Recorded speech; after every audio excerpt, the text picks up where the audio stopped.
Hey guys, TJ the artist here, and in this video I'm going to be doing an animation breakdown of this scene that is going to be appearing in my upcoming fan animation Orange Piccolo vs Ultra Ego Vegeta. So first off, I start by making a rough sketch of what I want to do. I do not make any storyboards before I start animating. I have no idea whether that's a bad thing or not. I just have a picture in my head and I move on with it and make changes on the fly till I get my desired sketch or rough animation. After fiddling around for a bit, I realized I can't draw Orange Piccolo.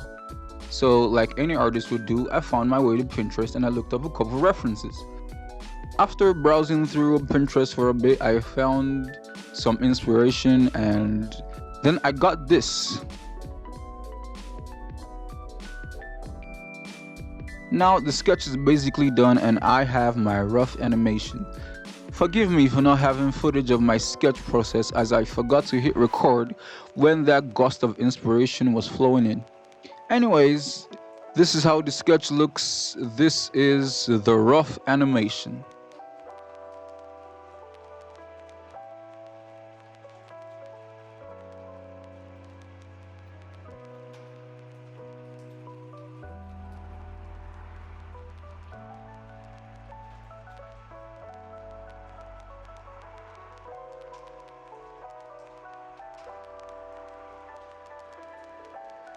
Yep, that was it guys. Not pretty impressive right now, but I'm still gonna work on it and I'll work on the line work, so it'll look better. From this point on, I'm tasked with line work, which as lovely as this rough looks, I still have to refine it so it looks somewhat presentable and I can add little subtle movements here and there so it can really feel animated. So I start my journey on the line art and this video is very sped up. It did not take 5 minutes to complete this. I wish it did, but oh my god, drawing in all those lines, well, it's honest work. So okay, so you know those polls I hold where I ask you guys this character versus this character and you guys answer?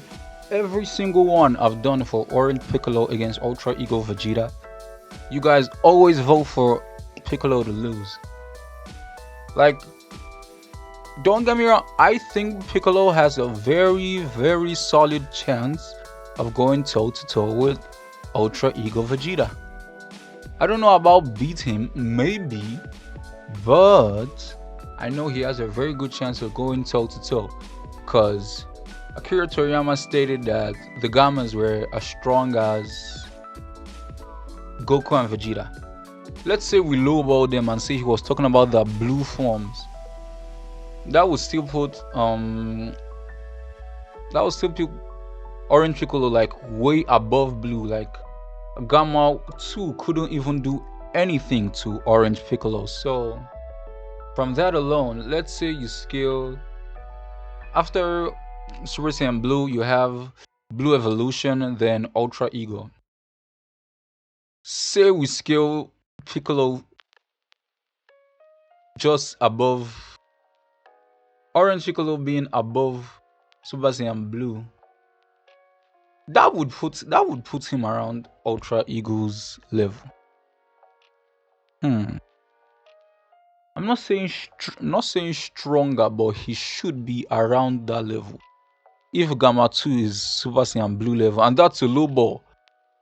They were stated to be as strong as them, so that probably means their strongest form. If you lowball it to Super Saiyan Blue, then Orange Piccolo should be around Ultra Ego Vegeta level.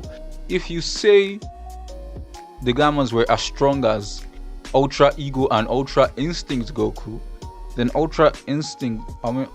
Orange Piccolo is above Ultra Ego Vegeta. Just from what Toriyama said. Look, I don't write this thing. But yeah, that's my opinion on the battle. Well, I'm animating the fight, so I'm gonna make it look as visually appealing as I can. Whoever wins is up to me. I don't know who is going to win yet, but I know it's going to be a crazy fight. Well, as for my thoughts for Ultra Ego, well, I think it's a really cool form.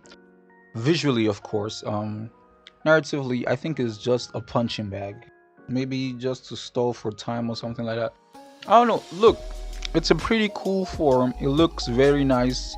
He has Hakai, which at this point, I don't even think his Hakai was useful once during the whole Granola fight. Like, what's the point of having Hakai if you are already able to destroy things with sheer power? Maybe efficiency, I don't know. But it's a very cool form. Strength, as far as strength, I think it will be like on par with Ultra Instinct, though. The scaling in the arc was crazy, but they're saying anything goes, right? So I could go into more in-depth analysis, but maybe that's for another video. For this video, I should be rounding up the line art now.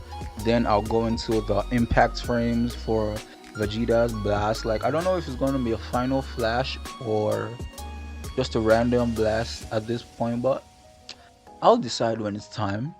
From there, I'll show you how I pick the colors that I'll use, stuff like that. So we should be getting there soon. I'm basically done with the line art now. This is the keyframe process for drawing my keyframes. I think I'll use a little bit of yellow or another color. Did I say keyframe? I mean impact frame, sorry. Okay, so that's the impact frames. Now I'll be showing you how it looks as line art in 3, 2, 1.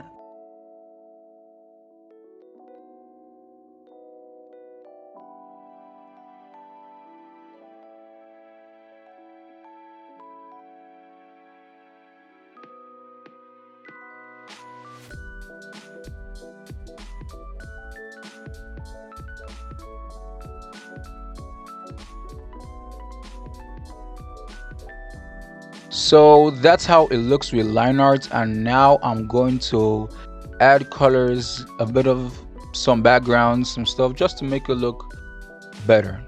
I'm not yet finished. I still haven't done things like effects or compositing. I will do that later, but not in this video. So it'll look a little basic, but it'll still be good enough. Yeah.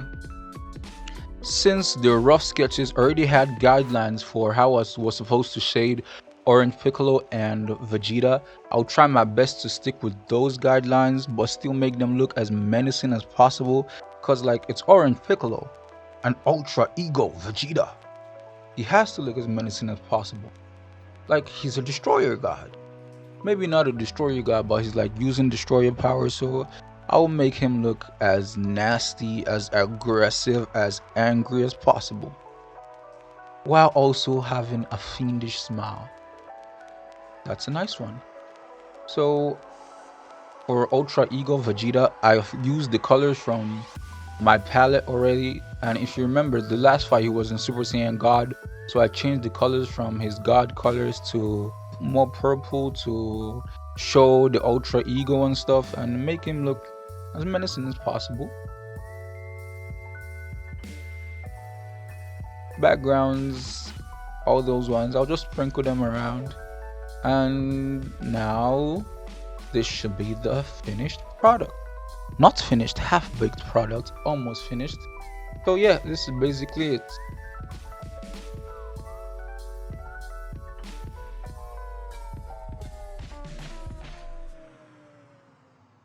Yep, that's basically the end of the video. If you want more interactive videos like this where you're talking to TJ the artist and he's talking to you back and we're having sort of a conversation, let me know in the comments. If you want more interactive videos, even tutorials, I could do tutorials for the software that I'm using. You could ask me questions about the new forms. You could tell me things you want to see in my new and upcoming animations. So yeah, if you like the video, leave a like, subscribe, do the needful. It helps. And that will be all from me. See you in my next video, and goodbye.